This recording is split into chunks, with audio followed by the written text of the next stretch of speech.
he's able to help us out here. I guess just to get a couple of organizational things out of the way. We're going to let Professor Blackman talk about, sort of present what he wants to talk about. He's going to leave some time at the end for questions and discussions. So if you wouldn't mind muting your microphones during the presentation and holding questions to the end.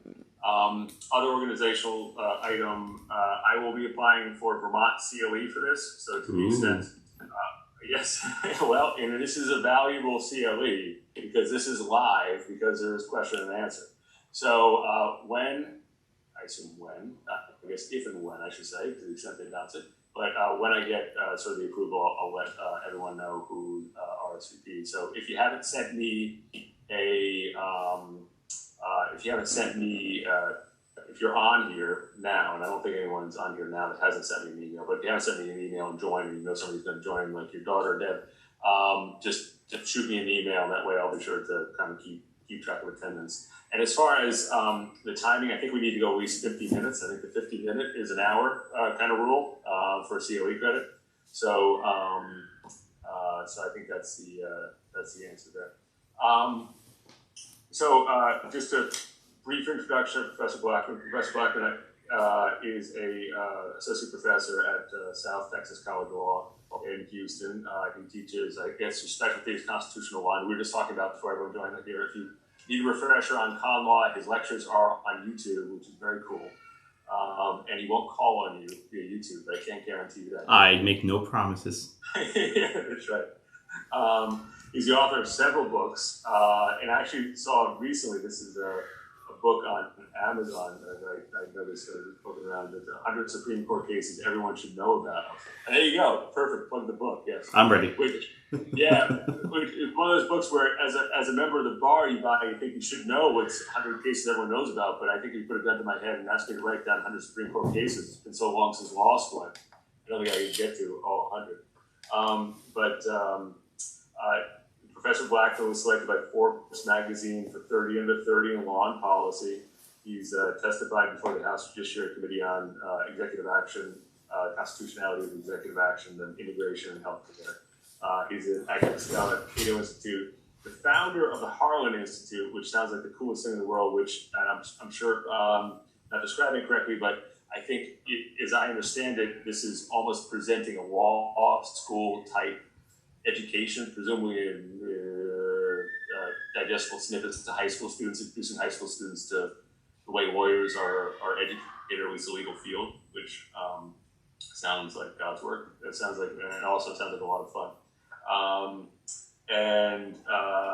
The author of over 3 dozen law review articles, including one I sent around last night to everybody to give them some background of the different states' adoption of 8.42. With that, I think I'll turn it over to Professor Blackman. Thank you again for presenting to us. Thank you so much. It's a pleasure to speak to you all in Vermont today. I actually visited Vermont for the first time about 2 years ago. I spoke at Vermont Law School, which I'll admit was a trip. I've never been to a law school quite like that one. It's even hard to describe, but it was a unique experience. I'm very glad I got to go there before the entire world went on lockdown. So it's good to be there. Also, I'm happy to step in on short notice. This is a topic I've spoken about many times. Indeed, I've been involved in many letters submitted to almost a dozen state bars complaining about this rule. So I'm happy. I'm especially happy to do it in Vermont, which is the only state in the union, no surprise, but the only state in the union that's actually adopted this rule. And it did so quietly. In almost every state where this has come up for a vote, it's been contentious. There have been hundreds, thousands of letters submitted by members of the bar objecting to this rule. In Vermont, there was zero opposition. Now, how could that be? Well, you're the Vermont lawyers, you tell me. From what I had gathered, there was a very small notice put in a bar journal that no one read, and it went under the radar. And it was adopted without any dissent And I think the bar council said, well, the fact that there's no dissent shows how much support there is for this rule. I think it was done quietly. It was done very well. There was no hearings that I'm aware of. It was sort of just adopted, So you have it. All right. Now, I usually don't care much for screen sharing. Oh, you disabled my screen sharing. Shane, would you mind giving me screen sharing just for a minute? I'm sorry. I forgot to ask you in advance. That's my fault. I'm going to point to my virtual vest. Jenna, can you just make me the host for a minute, please? Yes. Is it not allowing you right now? Yeah, it's blocking my screen share. I just need it for like 2 minutes. I promise. No Zoom bombing. Nothing inappropriate. This is all FedSoc approved. It's kosher. Okay. It's. There we go. Good. It's what I needed. Okay. All right. So I won't put the screen sharing on for long, but I do want to just go over the text of what 8.4G says, so we are all on the same page. Okay. ABA Model 8.4G. Okay. It is professional misconduct for a lawyer to, okay, here comes the big part, engage in conduct that the lawyer knows or reasonably should know is harassment or discrimination on the basis of race, sex, national origin, ethnicity, disability, age, sexual orientation, gender identity, marital status, socioeconomic status. Okay, so those are all the protected classes.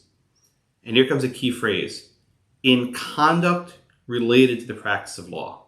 So again, this rule extends not just to the practice of law, but to a broader category: conduct related to the practice of law. Okay? It is misconduct to engage in harassment or discrimination on these bases in conduct related to the practice of law. And we're not dealing with a knowing standard where you have to intentionally discriminate or harass. It's whether you know, or a law student's favorite phrase, right?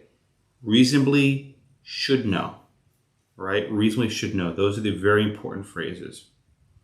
Okay. Where does this rule not apply? It does not apply from the decision to accept, decline, or withdraw from representation. So you can still decline to take a client, or maybe withdraw from a matter without fear of concern, but you still have this rule in effect for this nebulous conduct related to the practice of law. Next, it says, this rule does not preclude what's called legitimate advice or advocacy consistent with the rules. It's not really clear what that means, but presumably it means you can say things in court that might be deemed harassing if it's to the advantage of your client. So maybe, badgering a witness, something like that. It's not really clear what this means. All right. That's the rule. But the rule isn't the only problem. The comments come into effect. And there are two comments, comment 3 and comment 4. And I want to read these carefully because I think really the comments are more significant than the rules themselves, which is often the case. So comment 3 says, discrimination and harassment by lawyers in violation of paragraph G undermine confidence in the legal profession, the legal system. All right, whatever. That's sort of just fluff. Okay, but now we actually define what is prohibited. Such discrimination includes harmful, verbal, or physical conduct. Huh? How? Verbal conduct? You mean words? Yes, words are harmful. Welcome to Newspeak, my friends. We are in Orwell land, right? In the current world we live in, words are harmful. Right? Forget sticks and stones won't break your bones. We don't say that anymore. That simply, that doesn't apply anymore. You can have harmful physical conduct. I think we'd all agree if you commit a battery, you should probably be disciplined. If you punch someone in court, it's probably a reflection of poor, judgment. But harmful verbal conduct, that means harmful words. Okay? What is harmful verbal conduct? It tells us. words that manifest bias or prejudice towards others. Okay, so again, what makes a word harmful is if it manifests bias or prejudice towards others on any of those protected classes.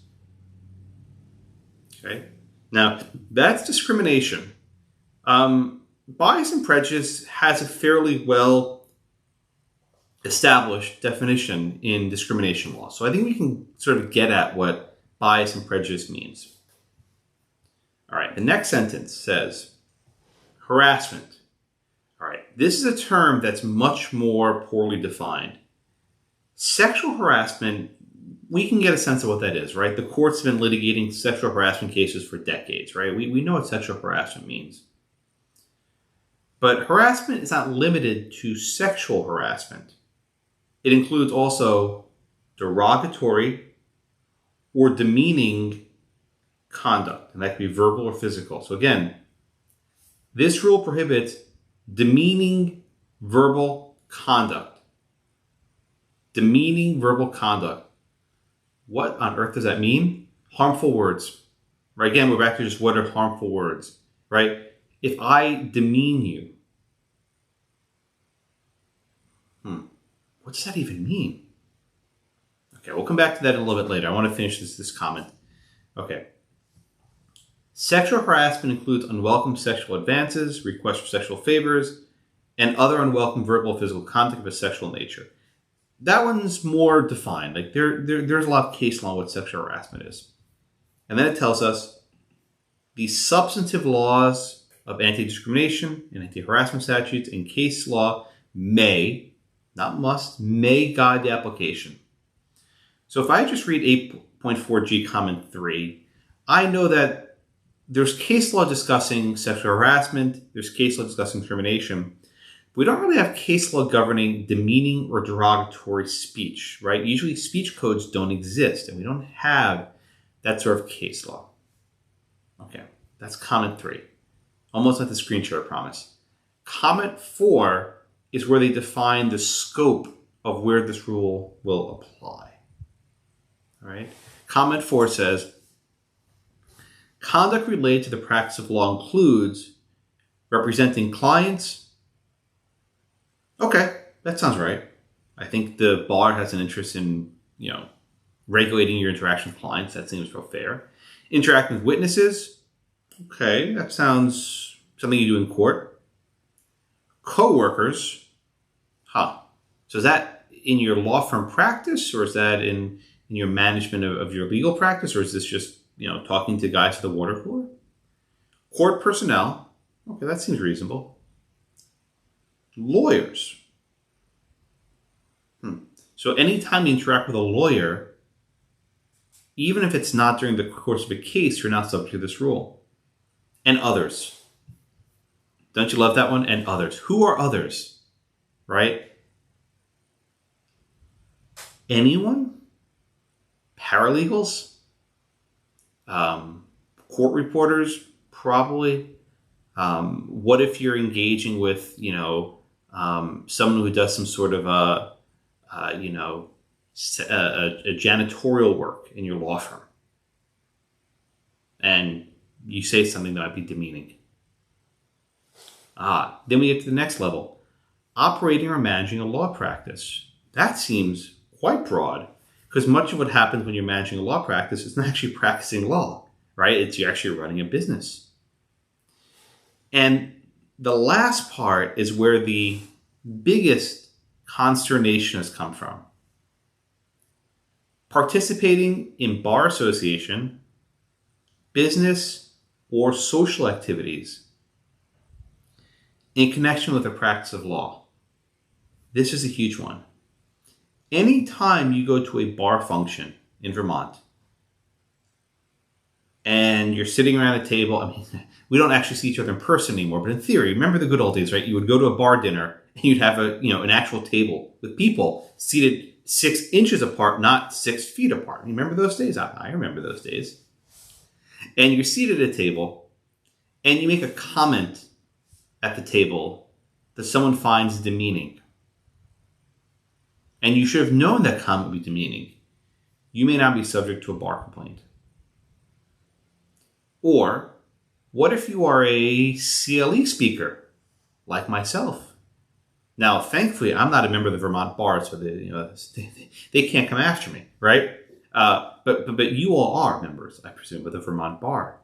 And if you were to say something during the CLE event that you should reasonably know would be deemed demeaning to someone else on one of those protected bases, you could plausibly be subject to a bar complaint. Oh man, the Q&A is going to be silent today after that introduction. No one's going to ask any questions. But it's true. In fact, I think one of the biggest oppositions to the rule is this highlighted sentence. If the rule was limited to stuff you do in court or stuff you do in your law firm, I think the opposition to 8.4G would be a lot quieter. But the bar here was very transparent in wanting to expand the scope of regulated activity. They wanted to expand the scope of activity to conduct in bar functions, social activities, like a CLE with a dinner in connection with the practice of law, right? To become a member of the bar, you need CLE. It's one of the requirements to keep your license, I think, in Vermont. And that's now subject to it. Okay, I'm almost done. I think one more sentence.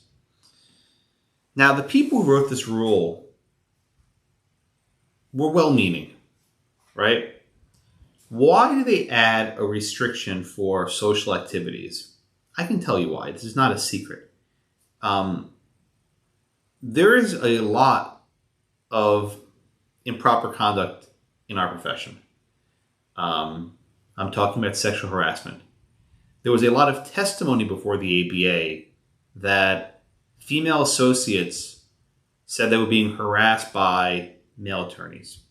And it would often take the form of comments made after the day was over. So if the law firm had a big case and they took a limousine home, there would be harassment in the car ride home. Or if there was some sort of business travel, maybe a senior partner might ask a junior female associate to come back to his hotel room, right? Or if there was a happy hour after a deposition, there would be a lot of drinking and people would make sexist comments. I am not going to minimize that. I think it's a serious concern and we can do better. We all can do better. That's why the bar put in these restrictions for business and social activities. They wanted to get at sexual harassment in these bar functions. But they didn't stop there. They made it much broader to this conduct of demeaning or derogatory speech. So you have these coalitions of people who worry about sexual harassment of female lawyers, which again I think is a legitimate concern, but they went a bit too far. Now, this last sentence I've highlighted in comment 4 is very significant, and I want you to read it very carefully. If this rule is taken literally, you cannot make comments that are demeaning to people on the basis of race. But one of the core pillars of progressive society is affirmative action. The idea that you can take action that favors one race at the expense of another, but it has to be the right race, right? This is a core pillar of modern progressive culture, right? So what does the rule say? Comment 4 says, lawyers may engage in conduct undertaken to promote diversity and inclusion without violating this rule. So you can have initiatives to recruit minority and diverse employees and students. That is, you can favor affirmative action. But can you oppose affirmative action?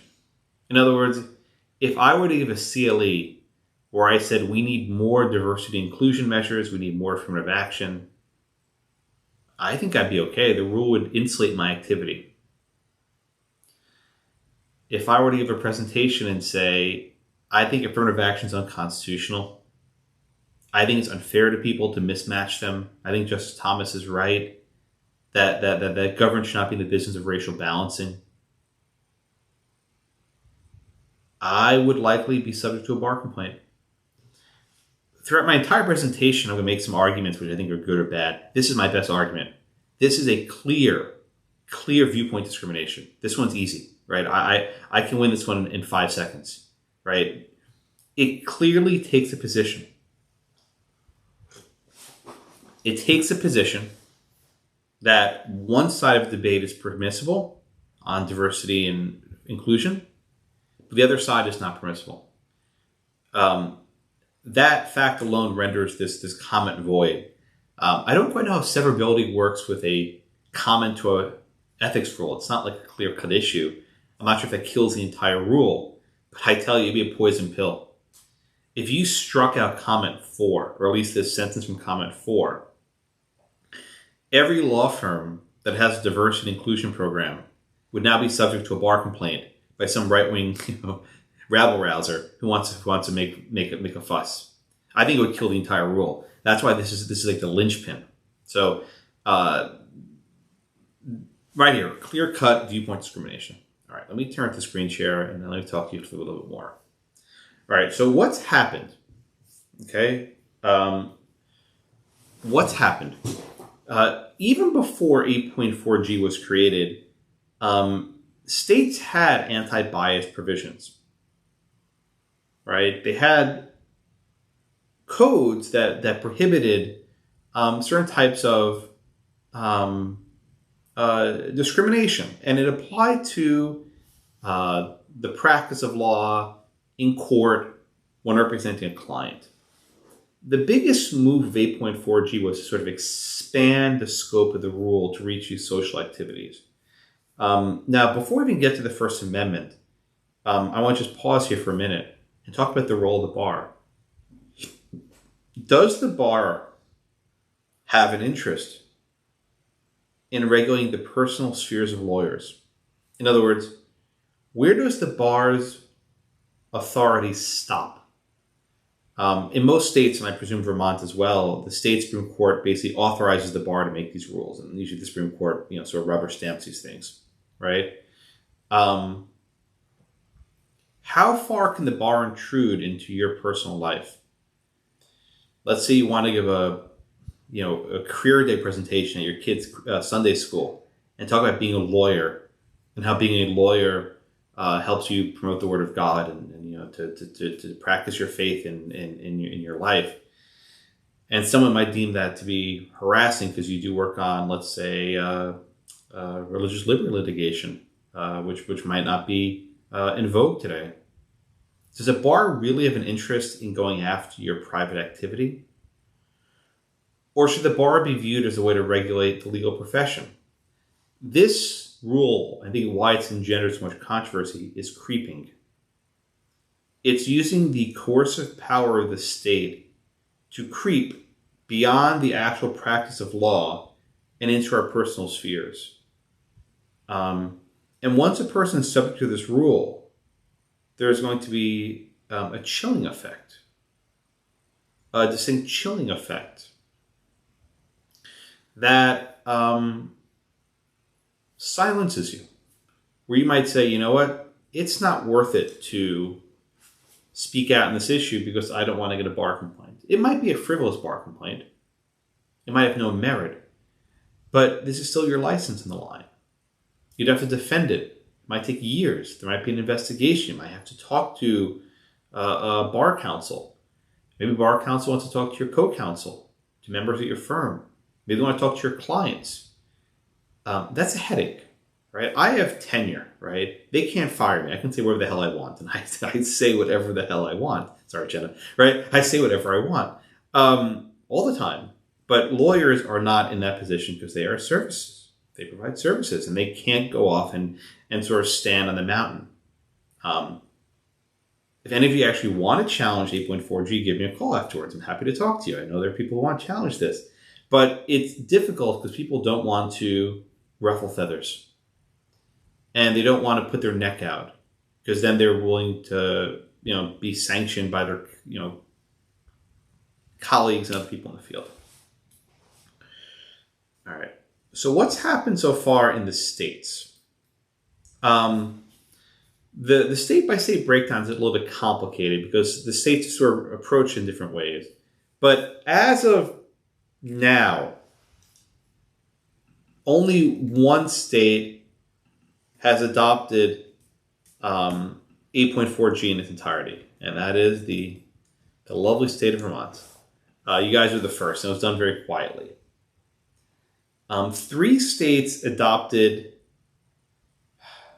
slightly more narrow versions of 8.4G, although to be frank with you, the differences are not that significant, and they're more or less the same. New Hampshire, your neighbor, Maine, another close neighbor, and Pennsylvania, which is a little bit surprising. I'll get to Pennsylvania later because that was there's a court case from Pennsylvania going on right now. At least 6 states have formally rejected the rule. The number keeps changing. It's sort of hard to count because it's not really clear what a rejection is. Arizona, Idaho, Montana, New Hampshire, South Carolina, and Tennessee. They formally rejected it. In 3 states, there was a comment period, and the rule was withdrawn. In other words, there was such opposition, there was such a harsh feedback that they just pulled out. They said, we're not going to do it. This is Nevada, Louisiana, Alaska. There have been several states where the comment period closed and there's no decision yet, meaning it's just sitting there lingering on someone's desk. The big one's D.C. A lot of lawyers are also barred in D.C. for federal practice. If D.C. were to adopt this rule, it would be very, very significant. I mean, I love Vermont, but let's face it, there are not that many lawyers there. But if D.C. does it, we're in a different realm. Also, New Mexico and Utah, although I don't see Utah doing this. New Mexico, not sure. The Texas Attorney General. Well, the Texas AG has been in the news for a lot of things recently, but he's done some good stuff also. He issued an opinion that 8.4G was unconstitutional, and I think he's exactly right.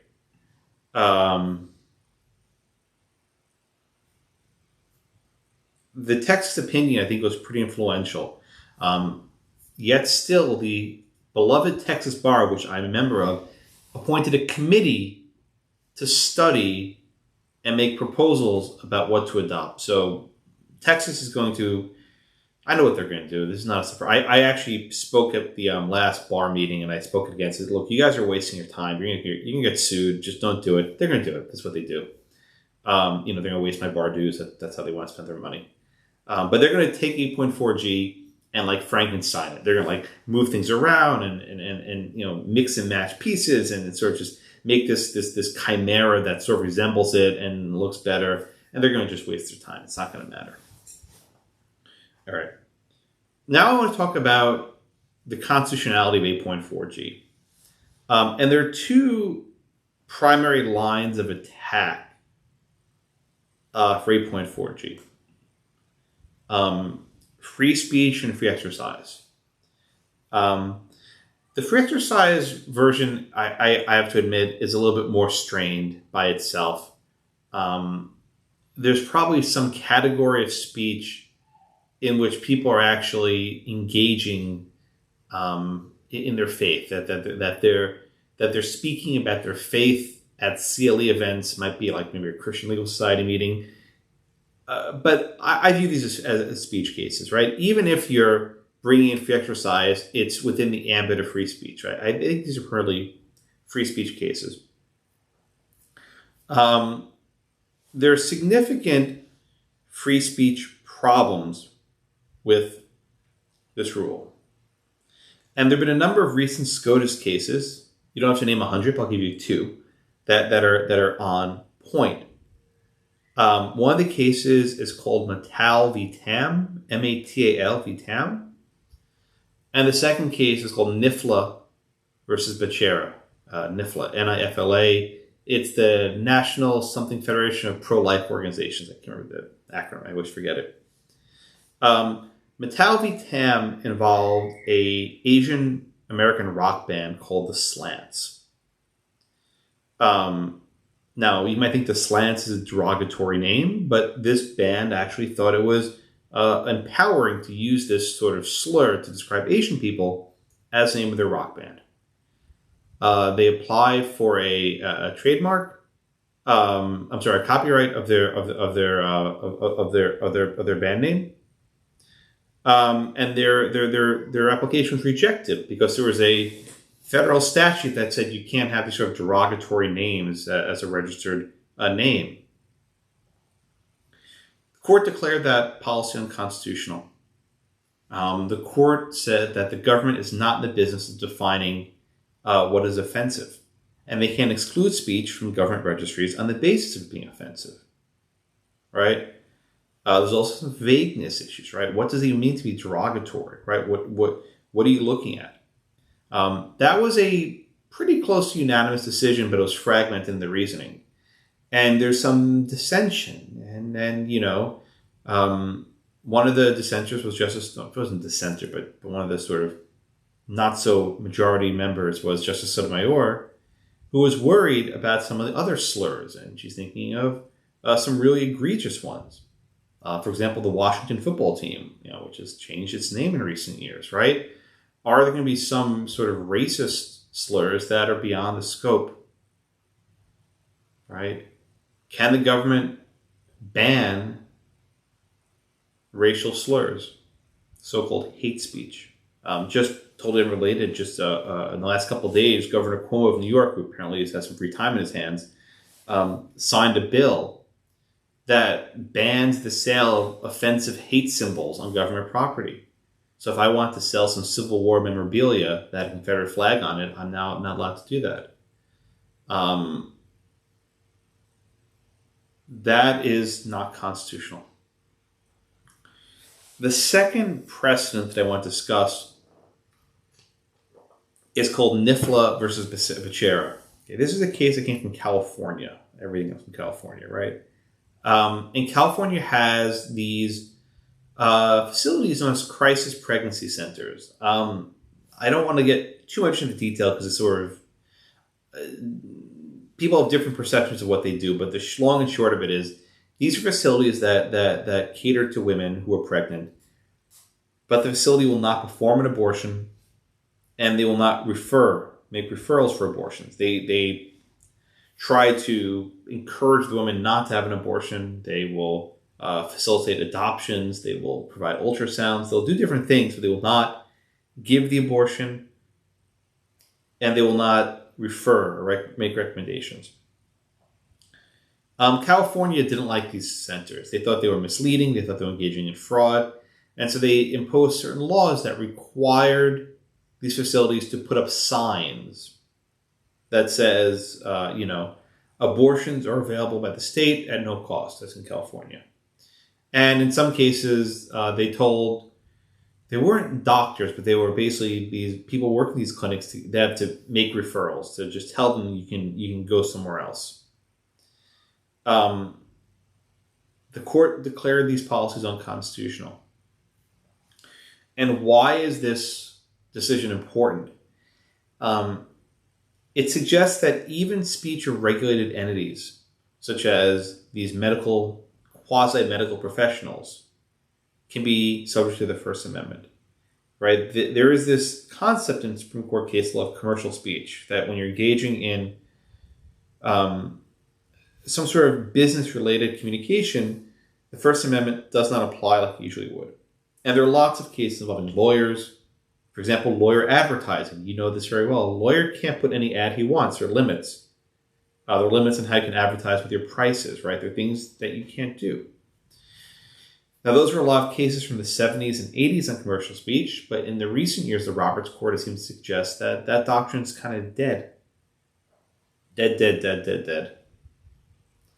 And because that doctrine is sort of dying, the court is giving more robust First Amendment scrutiny, even for business-related speech. So these two precedents taken together cast a serious doubt on the validity of 8.4G, right? This rule prohibits demeaning or derogatory speech But those phrases are not defined. It basically means offensive. And I think Mattel v. Tam suggests that you can't ban speech because it might be offensive to people, right? Even if you don't intend to offend, if you know or reasonably should know that your speech is offensive, you're in trouble. Well, look, I'm a law professor, right? I know how students react to things. They can be, shall we say, sensitive. And I know that just about anything I say will offend someone. That's the world I live on. So I'm always going to be on notice that my speech will give rise to a bar complaint. As I say, bring it on. I'd be happy to have an as-applied challenge. If anyone in Vermont's listening, but not everyone can take that risk. The second precedent is also significant, right? A lot of the bar council people say, well, you're lawyers, you're in profession, your speeches are restricted.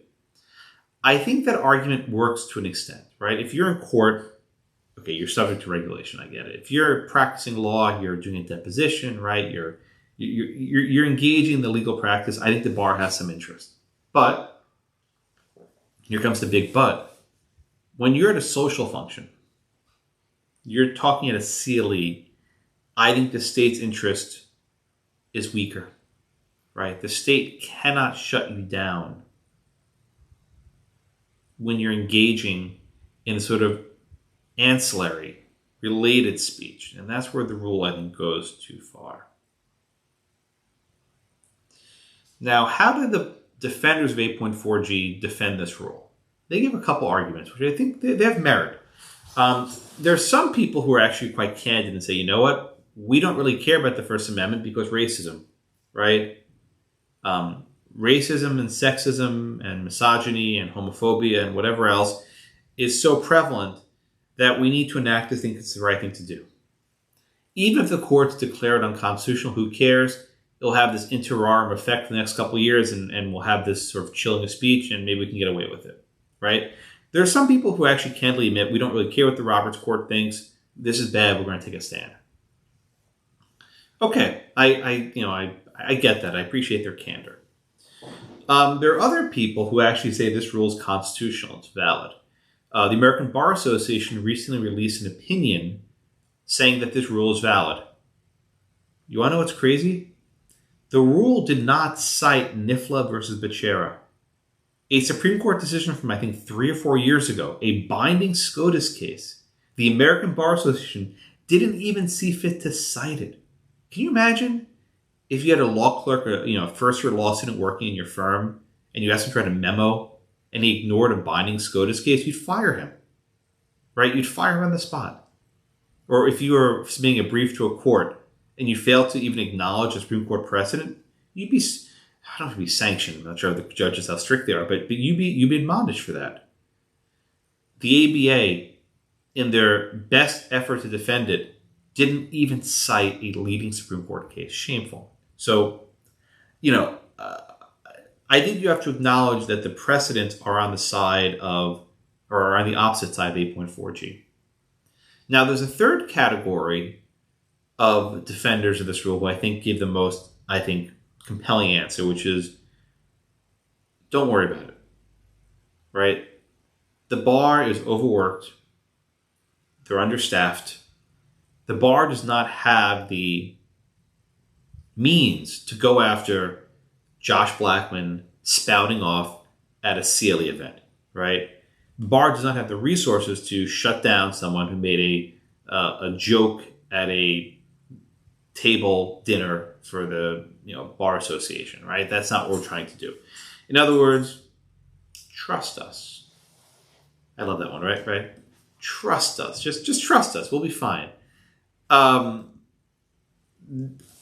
Look, this is a not trivial argument, right? It's not trivial because I think we can all agree that the bar simply does not have the resources to go after everyone. They just can't do it. It's not possible. But again, the biggest concern of 8.4G is not that there will actually be a successful bar prosecution.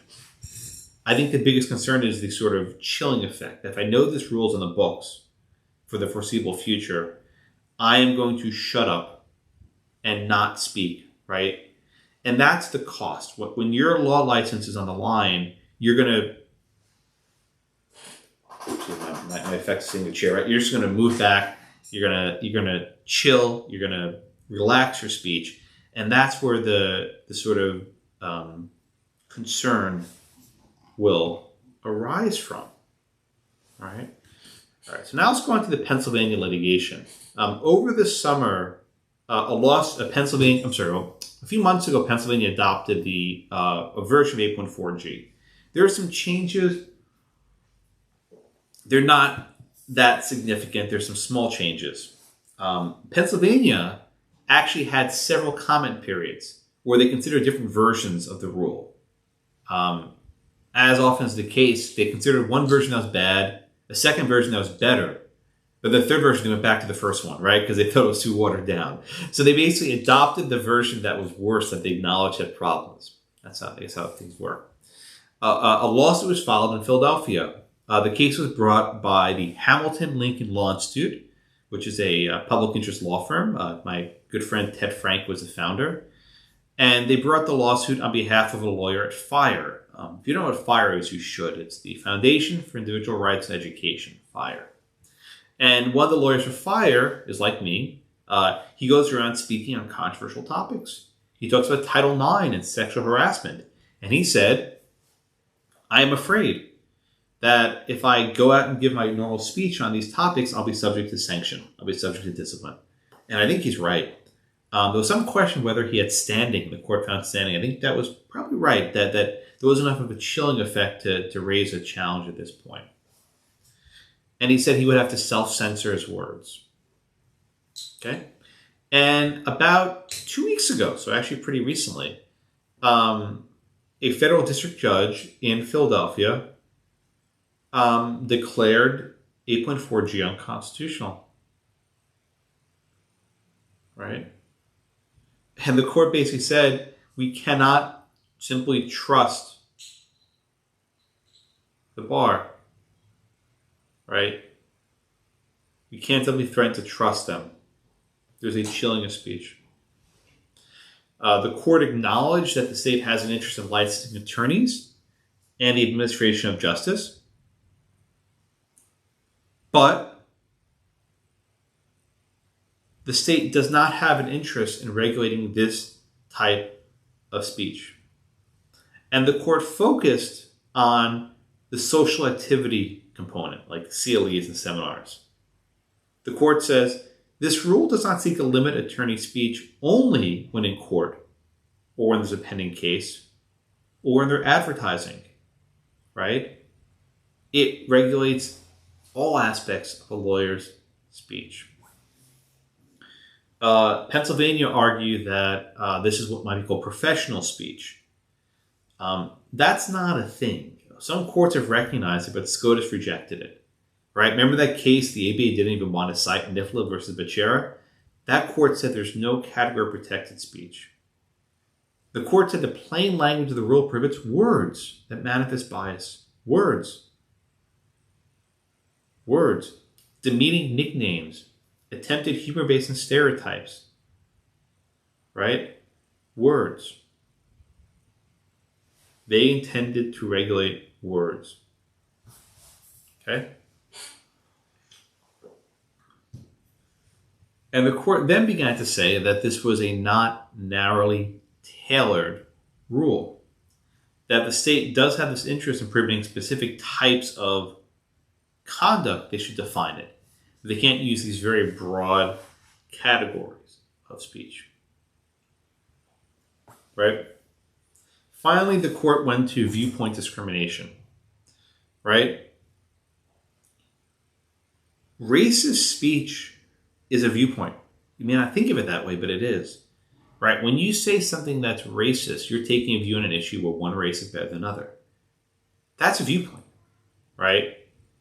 Right? If you want to say opposite-sex marriage is better than same-sex marriage, that's a viewpoint. You might say that's homophobic, but it's a viewpoint.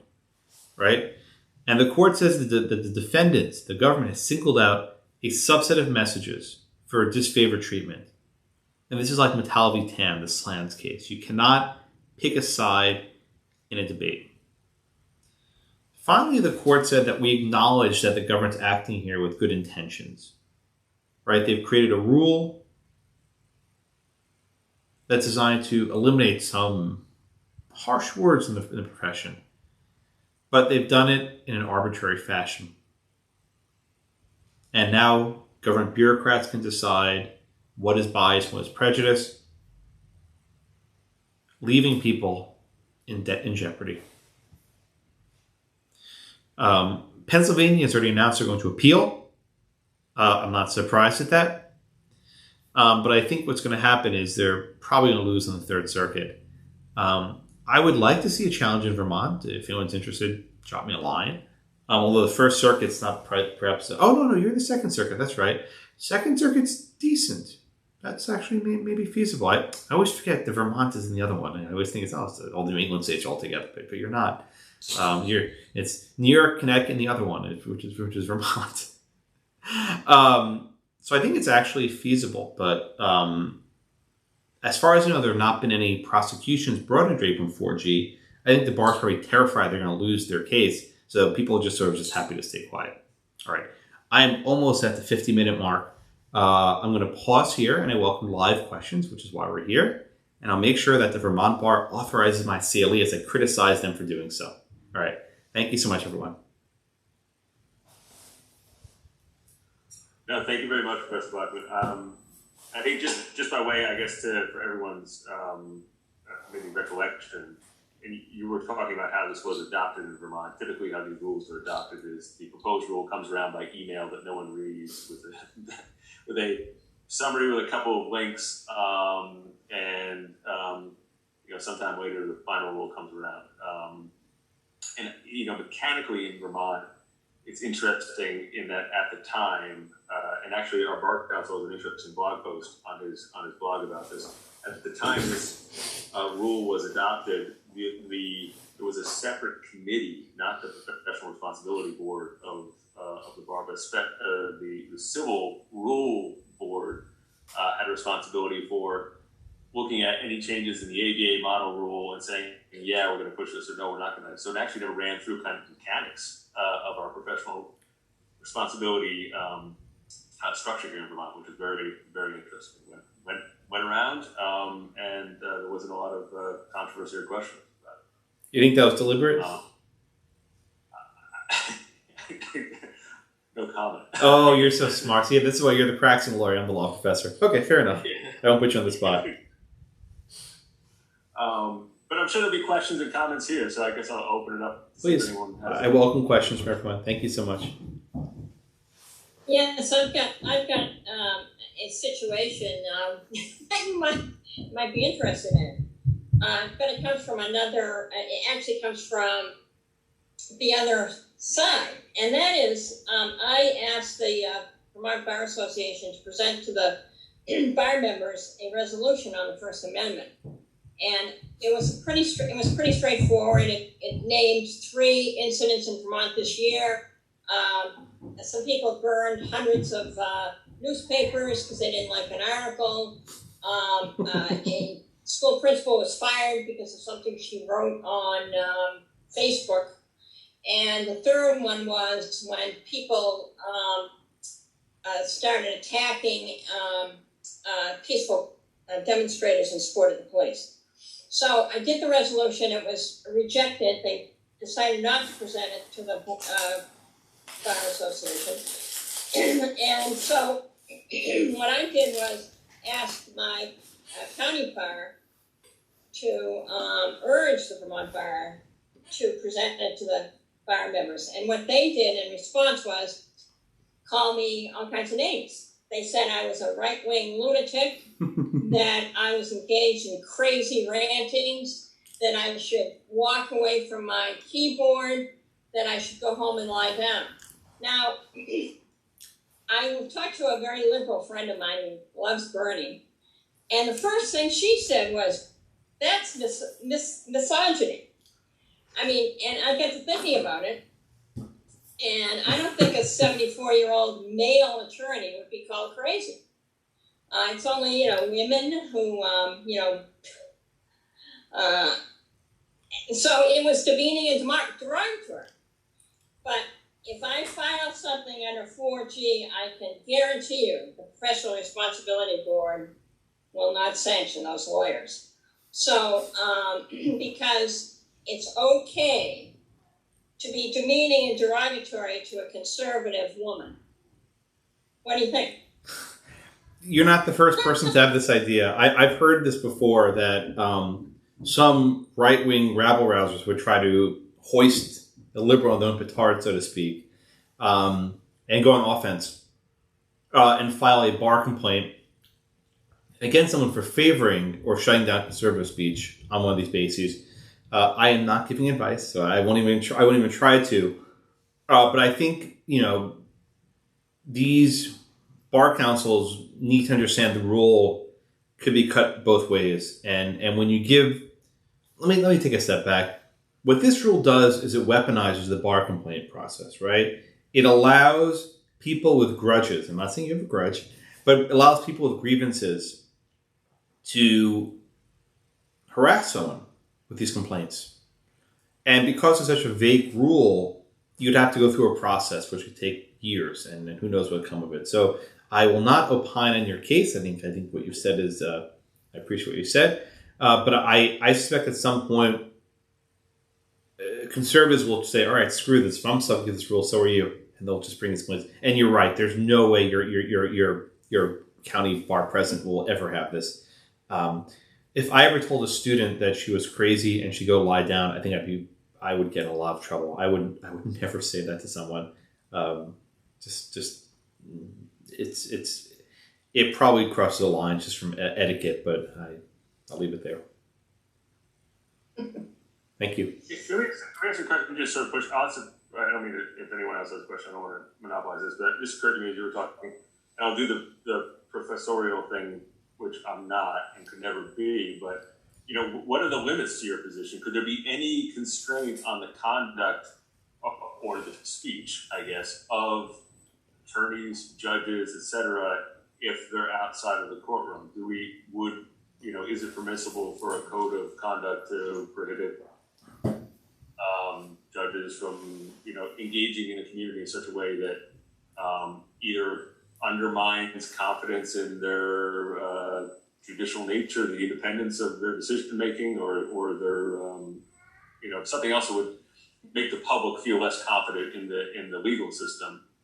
And if there is a limit there on judges, then don't we as lawyers, as officers of court, need to project that same kind of confidence or allow the public to have the same kind of confidence? Oh, sure.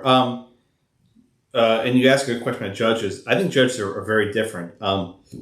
Judges sacrifice a lot of their free speech.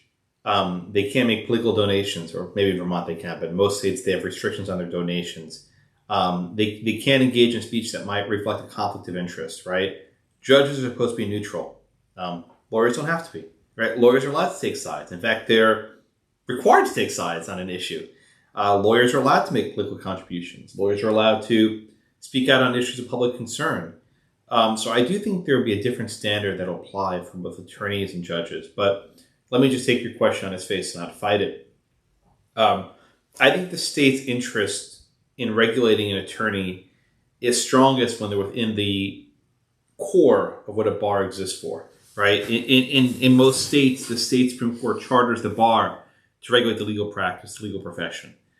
The government has not delegated the power to the bar to become a general social policy regulator, right? As you move away from the core of what the bar does, the state's interest becomes less and less and less. So I think the short answer is there's a sliding scale, and I don't think there's a bright line rule here.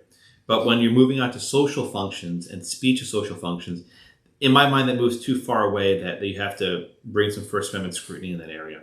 But if you're in the courtroom and someone in the middle of a court proceeding calls a judge, a racial slur, okay, yeah, we can sanction him. I think that's probably acceptable. If you're in a deposition and there's a female co-counsel and you tell her, you're crazy, you should go home and take a nap, right? You should go home and lie down. And that's on the record, and the court reporter, I think you can probably move for sanctions for opposing. I mean, people. I'm not a litigator, but I know things get really hostile in depositions. That's not my thing. But the bar in theory can step in there. But if I'm giving a career day presentation at my kid's Sunday school, that's probably off limits. I think there's a line we can draw. Okay, what else? Another question. I don't see any blue hands, but I'll be happy if anyone from Zoomland calls in.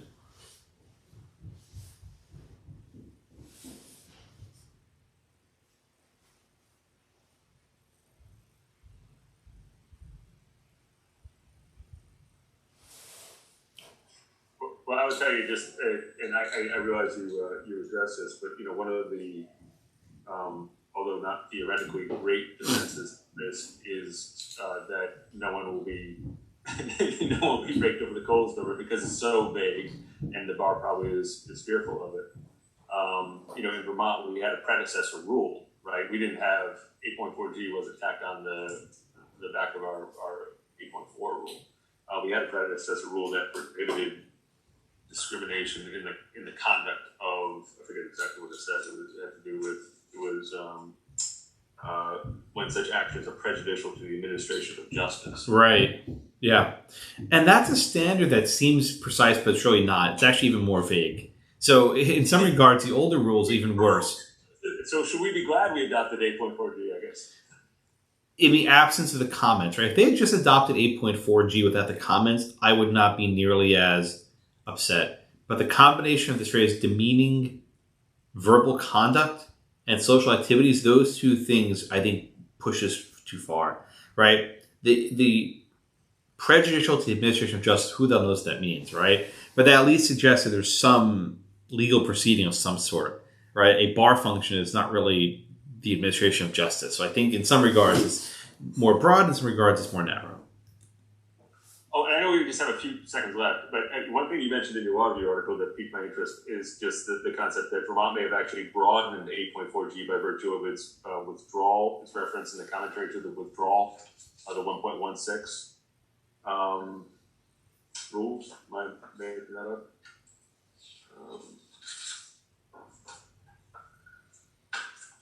I'm not sure.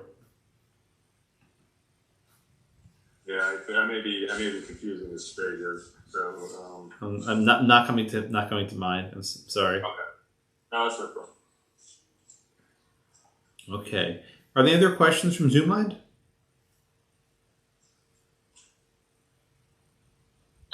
Here's a question. If we added in a protected class viewpoint discrimination, then we'd be all set, right? Well, look, I mean that's a fair point. If you actually have viewpoint discrimination in the rule, right, then at that point, then just about anyone can bring a lawsuit. But I think the bar is not going to bring any complaints unless someone brings a pre-enforcement challenge. They'll probably stay in the books for some time.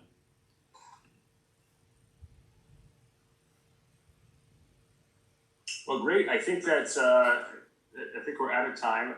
Again, Professor Blackman, really appreciate you willing to come speak to us in My pleasure. And I guess if this does interest any of our participants, this is certainly a very certainly a hot topic, an interesting topic, and definitely something we want to talk about in the future chapter meetings. Cool. And I put my email address in the chat. Feel free to email me with any questions. Thank you so much, everyone. All right, take care. Thanks all. Bye-bye.